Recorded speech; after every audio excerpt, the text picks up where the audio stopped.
அஸ்ஸலாமு அலைக்கும் welcome to this kitchen. இன்றைக்கி நம்ம ஒரு குலாப் ஜான் பண்ண போகிறோங்க. அது ரொம்ப டேஸ்ட்டாக இருக்கும், ரொம்ப ஈஸிங்க, ரொம்ப சாஃப்டாகவும் இருக்கும். இப்போ வாங்க நம்ம செய்ய ஆரம்பிச்சிடலாம். நான் இந்த கப்பில் தான் சுகர் எடுத்திருக்கேன். இதில் ஒரு கப் எடுத்திருக்கேன் அப்படின்னா இதே கப்லேயே 1.5 கப் அளவுக்கு தண்ணி சேர்த்துக்கணுங்க. இதுதான் அளவு. 1.5 கப் அளவுக்கு நம்ம தண்ணி சேர்த்துட்டோம். இந்த சக்கரை வந்து நல்லா கரையணுங்க. இந்த கரையிட்டும். நல்லா கரைஞ்சதுக்கப்புறம் நம்ம ஏலக்காய் பொடி சேர்த்துக்கலாங்க. சர்க்கரை வந்து நல்லா கரையணும். குலாப் ஜானுக்கு எப்போவுமே சர்க்கரை பாகு வந்து பிசுக்கு பதம் வந்தாலே போதுங்க.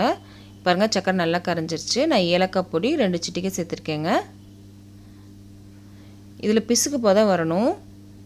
இங்கே பாருங்கள், பிசுக்கு பதம் வந்துருச்சு, போதும். குலாப் ஜானுக்கு பிசுக்கு பதம் வந்தாலே போதும். அரை கம்பி பதம், ஒரு கம்பி பதம் தேவை கிடையாது. ஒரு பிசுக்கு பதம் வந்தாலே போதுங்க. இப்போ நம்ம அடுப்பு ஆஃப் பண்ணிக்கலாம். வந்துருச்சு. இது தனியாக எடுத்து வச்சுக்கலாம். இப்போ ஒரு பவுல் எடுத்துருக்கேங்க.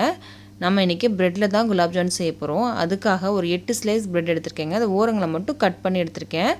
இந்த மாதிரி சின்ன சின்னதாக பிச்சு போட்டுக்கலாங்க. நீங்கள் மிக்சியில் கூட அடிக்கலாம். சின்ன சின்னதாக பிச்சு போட்டிங்க அப்படின்னா உங்களுக்கு ஈஸியாகவே கலந்துருங்க. முடிஞ்ச அளவுக்கு நல்லா சின்ன சின்னதாக பிச்சு போட்டுக்கோங்க. பெருசாக இருந்துச்சு அப்படின்னா சின்ன சின்னதாக பிச்சு போட்டுக்கோங்க. இதுக்கப்புறம் நான் இன்றைக்கி 1 டேபிள் ஸ்பூன் பால் போட்டு சேர்க்க போகிறேங்க. பால் போட்டு சேர்த்திங்க அப்படின்னா ரொம்ப டேஸ்ட்டாக இருக்கும்.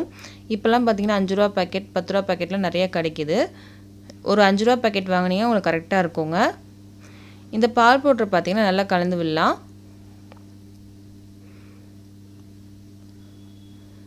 நல்லா கலந்து விட்டோம். இப்போது நான் இன்றைக்கி ஒரு அரை கப் அளவுக்கு பால் எடுத்திருக்கேங்க. இது காய்ச்சி ஆற வச்ச பால். மேலே ஆடையெல்லாம் இருந்துச்சு, அதோடு சேர்த்து எடுத்திருக்கேங்க. பால் பார்த்திங்கன்னா எவ்வளோ தேவையான அளவுன்றது நம்ம சொல்ல முடியாது. கலந்து விட்டால் மட்டும்தான் நமக்கு தெரியும். இப்போ கொஞ்சம் மட்டும் சேர்த்துக்கோங்க. ஆடையெல்லாம் இருந்துச்சுன்னா அதோடு சேர்த்துக்கோங்க. அது ரொம்ப டேஸ்ட்டாக இருக்கும். இப்போ கொஞ்சம் பால் சேர்த்துருக்கோம். இது கலந்து விடலாங்க. இது ப்ரெட் அப்படின்றதுனால கொஞ்சமாக தான் பால் எடுக்கும். எல்லாம் சேர்ந்து வரணுங்க. அது வரைக்கும் கலந்து விட்டே இருக்கலாம். அது வரைக்கும் பால் சேர்த்தா போதும், அதுக்கு மேலே சேர்க்க வேண்டாம். இப்போ சேர்ந்து வரல. இப்போ கொஞ்சோண்டு மட்டும் பால் சேர்த்துக்கலாங்க. இப்படி கொஞ்சம் கொஞ்சமாக பால் சேருங்க. இதுக்கப்புறம் நான் பால் சேர்க்கலைங்க. எல்லாம் சேர்ந்து வந்துருச்சு, அதனால் போதும். இங்கே பாருங்கள், எல்லாம் சேர்ந்து வந்துருச்சு. இதுக்கப்புறம் நான் பால் சேர்க்கவே இல்லைங்க. இப்படி வந்தாலே போதுங்க. இது ப்ரெட் அப்படின்றது சீக்கிரமாகவே வந்துடும். இங்கே பாருங்கள், நான் பால் அதுக்கப்புறம் நான் சேர்க்கவே இல்லை. இப்போது இதுலேருந்து கொஞ்சம் எடுத்து உருட்டி பார்க்கலாம். விரிசல் வராமல் இருக்கான்னு பார்த்துக்கலாம். விரிசல் வந்துச்சு அப்படின்னா கொஞ்சம் ரஃப்பாக இருக்குன்னு அர்த்தம். கொஞ்சம் பால் தேவைப்படும். இப்போ எடுத்து கொஞ்சம் உருட்டி பார்க்கலாங்க. இங்கே பாருங்கள், விரிசல் எதுவுமே வரல. இப்போ நமக்கு கரெக்டாக இருக்குது. இப்போ நம்ம உருண்டை பிடிக்க ஆரம்பிச்சிடலாங்க. உங்களுக்கு தேவையான சைஸில் நீங்கள் உருண்டை பிடிச்சிக்கோங்க. இது ரொம்ப ஈஸிங்க. ரொம்ப சீக்கிரமாக வேலை முடிஞ்சிடும். இங்கே பாருங்கள், எங்கேயுமே விரிசல் விழுகவே இல்லை பாருங்கள். இது ஒரு பிளேட்டுக்கு எடுத்து வச்சுக்கிறேன். கையிலையும் ஒட்டவே இல்லை பாருங்கள்.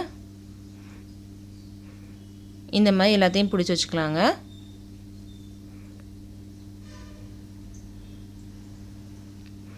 எல்லாத்தையும் பிடிச்சி வச்சுருக்கேன். இப்போ பொரிக்க ஆரம்பிச்சிடலாம் வாங்க.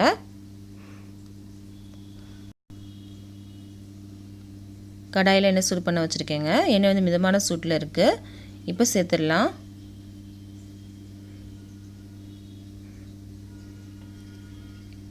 இது போட்டோன்னே திரும்பி போடக்கூடாதுங்க. லைட்டாக கலர் வந்ததுக்கப்புறம் தான் நம்ம ஸ்பூன் போடணும். அதற்கு அப்படியே விட்டுருங்க. ரொம்ப சூடாக இருந்துச்சு அப்படின்னா அடுப்பு ஆஃப் பண்ணிக்கோங்க. இங்கே பாருங்கள், லைட்டாக கலர் வந்துருச்சு. இப்போ திருப்பி போட்டுக்கலாம். இந்த மாதிரி ஸ்பூனை வச்சு கலந்து விட்டே இருந்தீங்கன்னா ஒரே மாதிரி கலர் வரும். ஆனால் பார்த்து கவனமாக கலந்து விடணும். ஏன் அப்படின்னா உடஞ்சி போயிடும். எல்லா பக்கமும் ஒரே மாதிரி கலர் வருங்க. இந்த மாதிரி கலந்து விட்டே இருந்தீங்க அப்படின்னா இன்னும் கொஞ்சம் கலர் வரட்டும். பாருங்கள், எல்லா பக்கமும் ஒரே மாதிரி இருக்குது பாருங்கள். இங்கே பாருங்கள், நல்லா பொரிஞ்சு வந்துருச்சு. இப்போ எடுத்துடலாங்க. அவ்வளோதான். இதை டிஷ்யூவில் எடுக்கிறேங்க.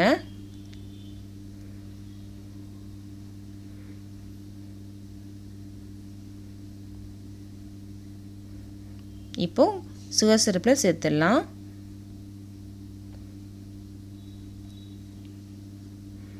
ஒரு 1 மணி நேரம் வரைக்கும் நல்லா ஊறணுங்க. 1 மணி நேரம் ஊறிச்சு அப்படின்னாலே நல்லா சாஃப்டாயிரும். 1 மணி நேரம் ஊறினதுக்கப்புறம் நம்ம பார்க்கலாங்க.